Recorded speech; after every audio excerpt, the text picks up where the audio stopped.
இது பென்ஸ் 360 வழங்கும் பேசும் நேரம். பேசும் நேரம். Connecting you with medical experts. இயற்கையாவே நம்ம கண்கள்ல ஒரு லென்ஸ் இருக்கு. அது பாதிக்கும் போதுதான் நிறைய பிரச்சனைகள் வருது. கண் தெரியாம போறது, தூரப்பார்வை, கிட்ட பார்வைன்ற பிரச்சனைகள் நிறைய வருது. அதுலயும் நிறைய குழப்பங்கள்.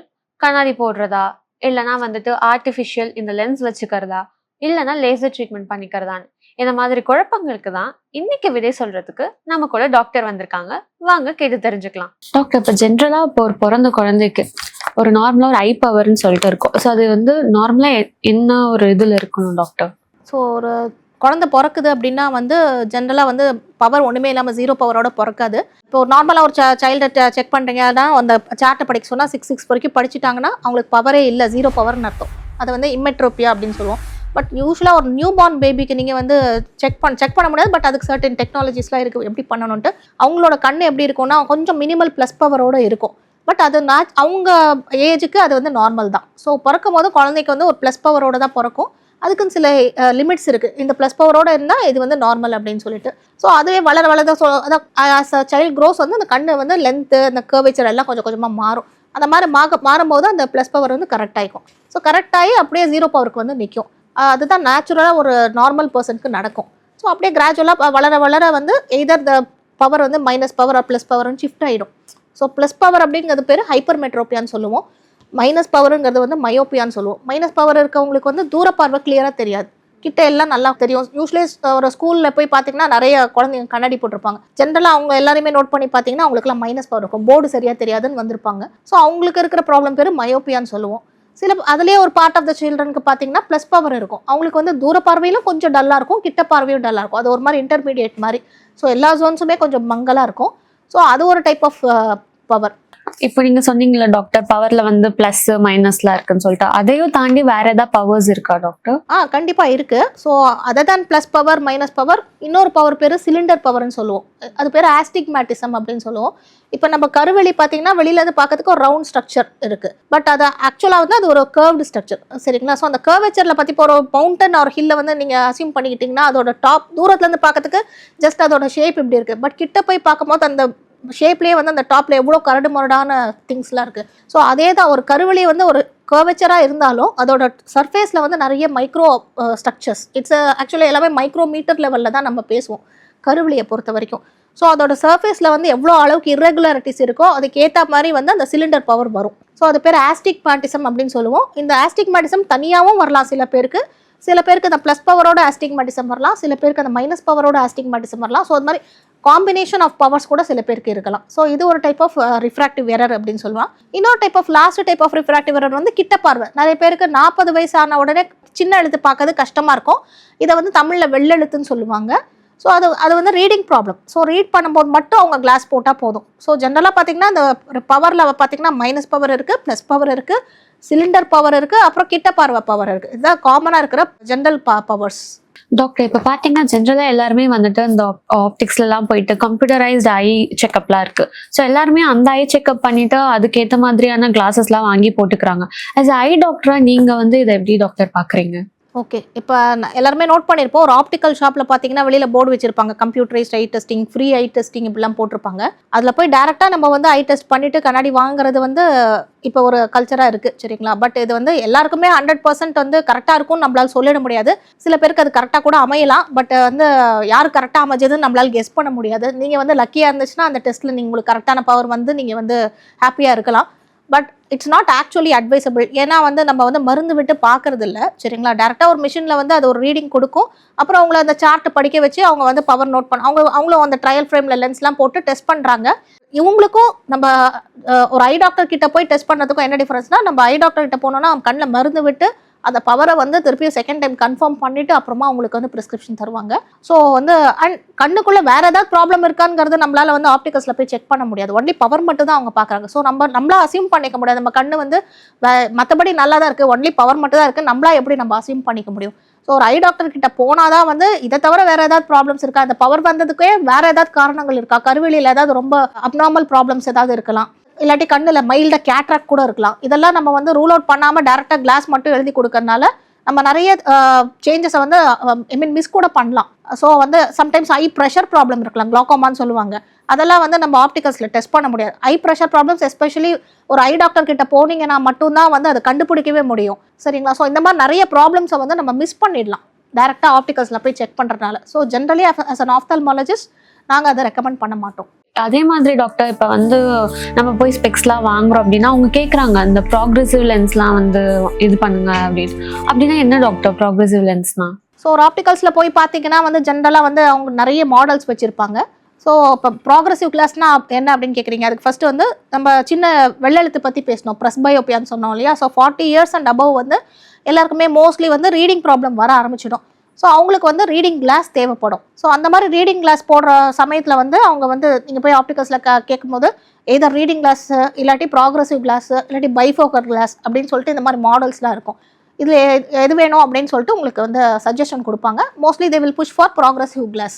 ஸோ ப்ராக்ரெசிவ் கிளாஸ் அப்படின்னா என்ன அப்படின்னா வந்து அந்த கிளாஸ்லேயே உங்களால் வந்து தூரப்பார்வை, அப்புறம் நடுப்பார்வை, கிட்ட பார்வை எல்லாத்தையுமே ஒன்றா பார்க்க முடியும். சில பேர் நீங்கள் நோட் பண்ணியிருப்பீங்க, இந்த ரீடிங் கிளாஸ் போட்டிருக்கவங்களாம் கண்ணாடியை கழட்டி மேலேயும் கீழே மாற்றி ஷூட் பண்ணிகிட்டே இருப்பாங்க அந்த டிஸ்டன்ஸை கரெக்டாக பார்க்கறதுக்கு. சின்ன எழுத்து பார்க்கும்போது மட்டும் எடுத்து இங்கே போட்டுப்பாங்க. அப்புறம் இதை பார்த்து முடிச்சு தூரம் பார்க்கும்போது இதை இறக்கி விட்டுட்டு டாப் வழியாக பார்ப்பாங்க. ஸோ அது வந்து இட்ஸ் நாட் அட்வைசபிள். ஸோ இப்போ ப்ராக்ரெசிவ் கிளாஸோட அட்வான்டேஜ் என்னன்னா இந்த மாதிரி இதெல்லாம் மூமெண்ட்ஸ்லாம் அவாய்ட் பண்ணிடலாம். அந்த கண்ணாடியில் இருக்கிற ஜோன்ஸ் வழியாகவே உங்களால் எல்லாத்தையுமே சைமல்டேனியஸாக பண்ண முடியும். ஃபார் எக்ஸாம்பிள் ஒரு கம்ப்யூட்டர் ஆப்ரேட்டர் ஏதாவது எழுதிட்டே இருக்காருன்னு வச்சுக்கோங்க, கம்ப்யூட்டர் பார்த்து இதில் என்ட்ரி வேற போடுறாரு, டேட்டா என்ட்ரி அந்த மாதிரிலாம் பண்ணுறாங்க அப்படின்னா சைமல்டேனியஸாக அவங்க இன்டர்மீடியட் விஷனும் பார்க்கணும் and as well as reading near விஷனும் பார்க்கணும். ஸோ அந்த மாதிரி டைமில் சின்னதாக ரீடிங் கிளாஸ் போட்டிருக்கும் போது ரொம்ப கஷ்டமாக இருக்கும், ஒரு ஃபோக்கஸ் வந்து ஆல்டர் ஆகாது. பட் இதுவே ப்ராக்ரெசிவ் கிளாஸ் போடுறவங்களால அந்த ஒரே கண்ணாடி வழியாக இந்த டெஸ்க்டாப்பில் இருக்கிற இமேஜும் கிளியராக பார்க்க முடியும், ரீடிங்கும் நம்மளால் கிளியராக பண்ண முடியும். ஸோ சைமல்டேனியஸாக எல்லாத்தையும் ஒன்றா பண்ணுறதுக்கு ஹெல்ப்ஃபுல்லாக இருக்கிற கிளாஸ் பேர் தான் ப்ராக்ரெசிவ் கிளாஸ். அது பார்க்கறதுக்கு பிளெயின் கிளாஸ் மாதிரி தான் இருக்கும், எந்த மார்க்கிங்ஸும் இருக்காது. ஃபார் எக்ஸாம்பிள் இன்னொரு ஆல்டர்னேட்டிவ் சொன்னேன், பைஃபோக்கல் கிளாஸ்ன்னு சொன்னேன். பைஃபோக்கல் கிளாஸ்க்கும் ப்ராக்ரெசிவ் கிளாஸ்க்கும் என்ன டிஃபரன்ஸ் அப்படின்னா பைஃபோக்கலில் வந்து 2 ஃபோக்கஸ் இருக்கும். ஸோ தூர பார்வை அண்ட் கிட்ட பார்வை. பட் நடு பார்வைக்கு அதில் வந்து பெருசாக ஒன்றும் அந்த ஜோன் கிடையாது. அண்ட் அந்த தூர பார்வை ஜோனும் கிட்ட பார்வை ஜோனும் மீட் ஆகிற இடத்துல அந்த நிலா மாதிரி கொடுத்துருப்பாங்க, சின்னதாக ரவுண்ட் ஸ்ட்ரக்சர் இருக்கும். அந்த ஜங்ஷன் வழியாக பார்க்கும்போது சம்டைம்ஸ் இமேஜ் வந்து ஜம்ப் ஆகும். ஸோ படி இறங்கும்போது அந்த மாதிரி டைம்லலாம் வந்து சம்டைம்ஸ் வந்து டிஃபிகல்ட்டிஸ் வரும். பட் நிறைய பேருக்கு பைஃபோக்கல்ஸ் அட்ஜஸ்ட் ஆகும், சில பேருக்கு வந்து ப்ராக்ரெசிவ் அட்ஜஸ்ட் ஆகும். ஸோ யாருக்கு எது அட்ஜஸ்ட் ஆகுதோ அதை வந்து அவங்க எடுத்துக்கலாம். பட் ஜென்ரலி ஃபார் கம்ப்யூட்டர் யூசர்ஸ்க்கு வந்து progressive class is very ideal class. Doctor, இப்போ வந்து நம்ம பவர்லாம் செக் பண்ணி அதுக்கு ப்ரிஸ்கிரிப்ஷனும் கொடுத்துட்டாங்க, இந்த ஸ்பெக்ஸ் யூஸ் பண்ணுங்க அப்படின்ட்டு. ஸோ ரீடிங் கிளாஸாக இருக்கட்டும், பவர் கிளாஸாக இருக்கட்டும், ஸோ நம்ம எவ்வளோ ஃப்ரீக்வெண்ட்டாக டாக்டர் போய் நம்ம செக்அப் பண்ணிகிட்டே இருக்கணும்? ஸோ ஒன்ஸ் ஒரு பேஷண்ட்டுக்கு வந்து கண்ணாடி செக் பண்ணி உங்களுக்கு ப்ராப்ளம் இருக்குது, நீங்கள் கண்ணாடி போடுங்க அப்படின்னு சொல்லிட்டு உங்களுக்கு கொடுத்துட்டாங்க அப்படின்னு வச்சுக்கிட்டிங்கன்னா, ஜென்ரலாக ஒரு அடல்ட்டாக இருந்தாங்க, கண்ணாடி ப்ராப்ளம் தவிர அவங்களுக்கு வேறு எந்த ப்ராப்ளமும் இல்லை, கண்ணுக்குள்ளே எல்லாம் செக் பண்ணி எல்லாம் நார்மல் தான் இருக்குதுன்னு சொல்லிட்டாங்கன்னா ஒன்ஸ் a year செக் பண்ணிக்கிட்டாங்கன்னா போதும். இதுவே ஒரு சில்ட்ரன் வந்து கண்ணாடி போடுறாங்க அப்படின்னா வந்து அவங்களுக்கு வந்து இப்போ வளர்கிற பருவத்தில் இருப்பாங்க. ஸோ வந்து அது கான்ஸ்டண்ட்டாகவே இருக்கணும் நம்ம வந்து அசியூம் பண்ணிக்க முடியாது. ஸோ ஜென்ரலாக ஒரு சில்ட்ரனுக்கு வந்து பார்த்தீங்கன்னா வந்து 6 months ஒன்ஸ் ஐடியலாக இருக்கும் செக்அப் பண்ணுறது. பட் அட்லீஸ்ட் மினிமம் 1 year ஒன்ஸாவது மேண்டேட்ரியாக செக் பண்ணிக்கிற மாதிரி நம்ம பார்த்துக்கணும். ஸோ மோஸ்ட் ஆஃப் த பர்சன்ஸ்க்கு வந்து பார்த்தீங்கன்னா அந்த கண்ணாடி ப்ராப்ளம் தவிர வேறு எதுவும் இல்லை அப்படின்னா yearly once is enough. Especially for children if possible 6 months once is advisable.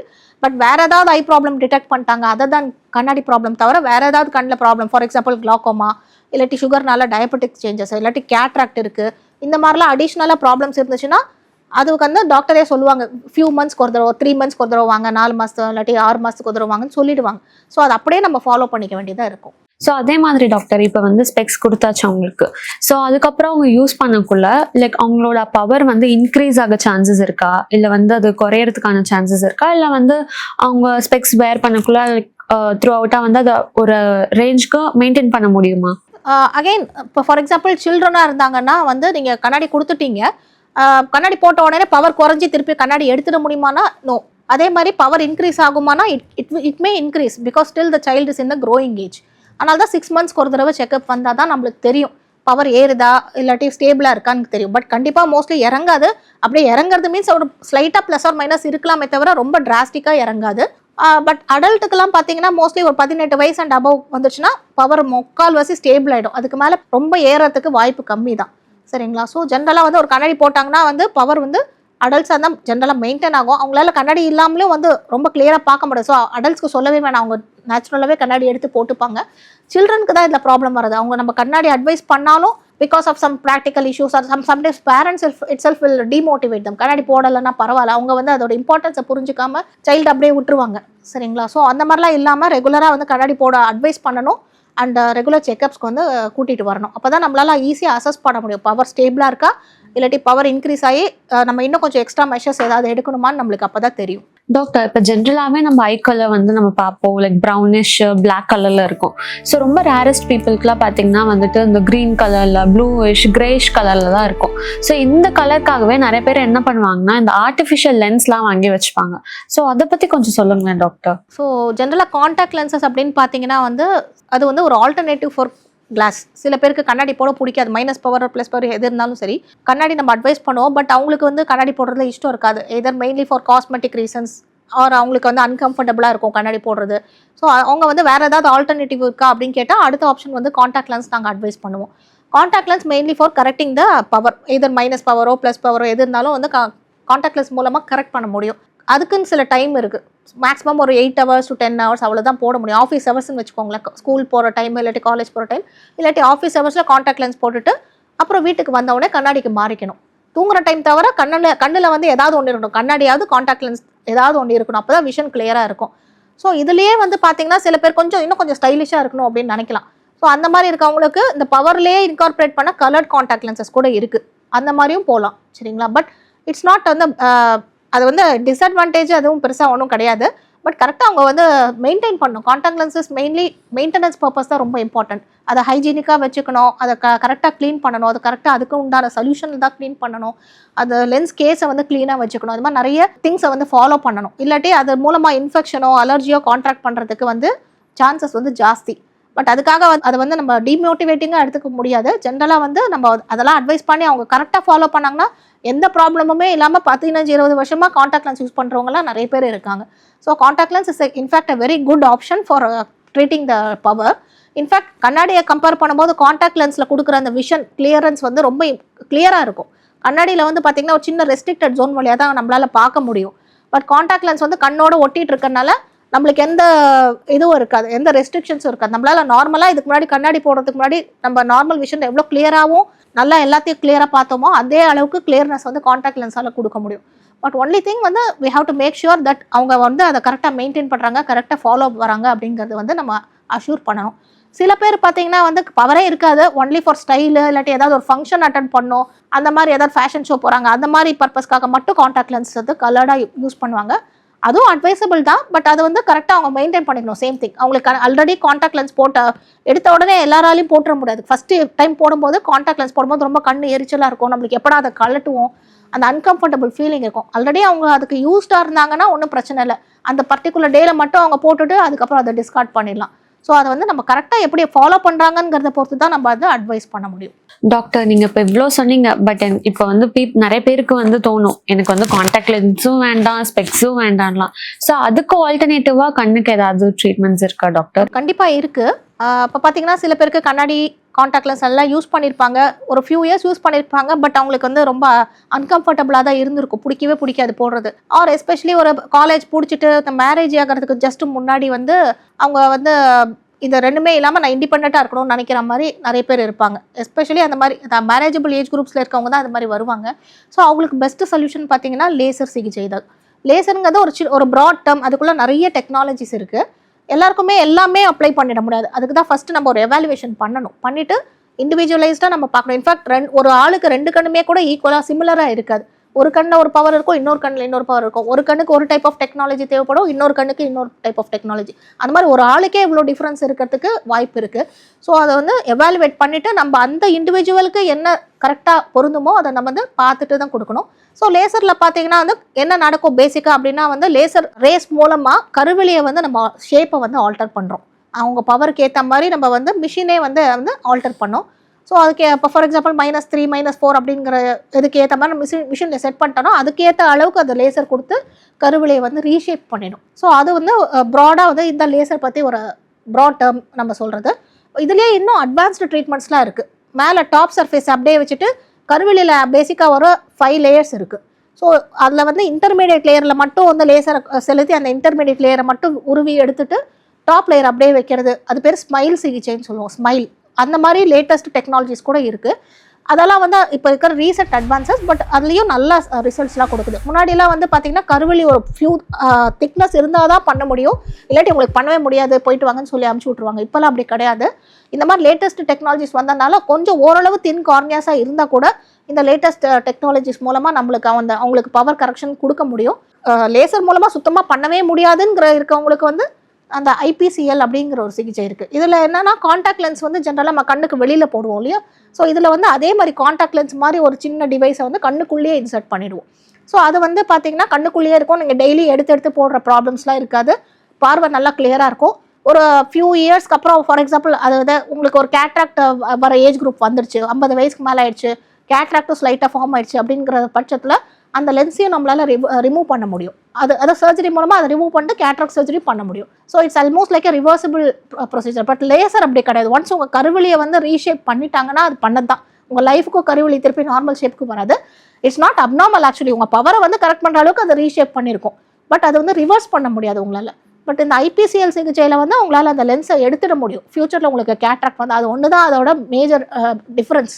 ரெண்டுமே வந்து யாருக்கு எது செட் ஆகும்னு பார்த்து தான் நம்ம வந்து அட்வைஸ் பண்ண முடியும். ஸோ இந்த மாதிரி நிறைய லேட்டஸ்ட் டெக்னாலஜிஸ் இருக்குது. ஜென்ரலாக வந்து எந்த கண்ணாடி ப்ராப்ளம் ஒரு காண்டாக்ட் லென்ஸ் எந்த இஷ்யூஸ் இருந்தாலும் ஹெசிடேட் பண்ணக்கூடாது ஜென்ரல் பப்ளிக். நம்மளுக்கு அங்கே போனால் வந்து இதை சொல்லிடுவாங்களோ அதை சொல்லிடுவாங்களோ, நம்மளுக்கு நிறைய செலவாயிடுமோ, இல்லாட்டி நம்ம வந்து சர்ஜரி பண்ணதுக்கப்புறம் திருப்பி அந்த பவர் வந்துடுமோ, இந்த மாதிரி நிறைய டவுட்ஸ் இருந்தாலும் நீங்களா மற்ற லே பீப்புளை கேட்குறத விட ஒரு ஐ டாக்டர் கிட்ட போய் உங்களோட டவுட்ஸை கிளியர் பண்ணிட்டு then you can proceed further. என்னங்க டாக்டர் சொன்னது உங்களுக்கு புரிஞ்சுதா? இதுக்கப்புறமாச்சு உங்க ஸ்கிரீன் டைமை கம்மி பண்ண ட்ரை பண்ணுங்க. அப்படியும் முடியலையா, டாக்டர் சொன்ன மாதிரி 20-20-20 ரூலை ஃபாலோ பண்ண ட்ரை பண்ணுங்க. அப்ப வச்சு நம்ம கண்களை பாதுகாக்க முடியும். தயவு செஞ்சு அலட்சியப்படுத்தாதீங்க. டாக்டர் சொன்னதுலே கண்ணு எவ்வளவு முக்கியன்றது உங்களுக்கு நல்லாவே புரிஞ்சிருக்கும். இதே மாதிரி அடுத்த எபிசோட்ல சந்திக்கலாம்.